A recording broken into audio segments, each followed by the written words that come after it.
premier de l'histoire. Il retrace le fil de l'histoire jusqu'à ses origines.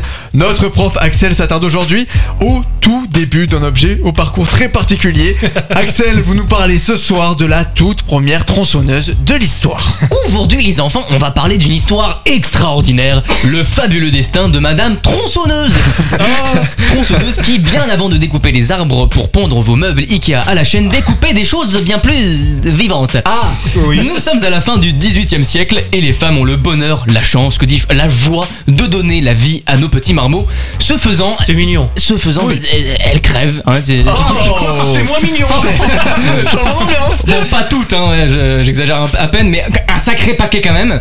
Entrent en scène deux médecins écossais, John Aitken et James Jeffrey. Ils comprennent le problème parce que c'est pas les motifs d'abrutis. Certaines femmes ont le bassin trop serré pour laisser passer le bébé. Solution, mélanger Moïse avec Leatherface. Oula. Pour ça, nos deux tarés de médecins mettent au point cet outil du démon. Une sorte de chaîne dentelée au bout d'un manche, une scie flexible grâce à laquelle on va aller sectionner l'os du bassin juste au-dessus du pubis. Sympa. Les mots sectionner et pubis comme ça, c'est comme DiCaprio et une femme de plus de 25 ans, ça va pas ensemble. Elle est bien. Elle est bien. Une fois le bassin guillotiné, le bébé il passe tout seul, hein, vraiment tout seul, c'est direct.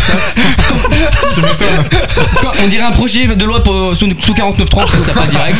N'empêche, cette idée de psychopathe a sauvé des milliers de femmes. Aujourd'hui, on préfère la césarienne, il y a beaucoup moins de complications, mais la tronçonneuse a su se réinventer et continuer de découper des trucs partout dans le monde. Bon, elle cause toujours autant de morts, hein, aussi, un éternuement est si vite arrivé. Mais cette fois, principalement des hommes parmi les victimes, donc histoire de rééquilibrer un peu tout ça, hein, c'est 50-50. Un message très inspirant pour Adrien Quatennens, après avoir fait du mal à des femmes, on peut toujours se réorienter et trouver du boulot quelque part. Le premier de l'histoire.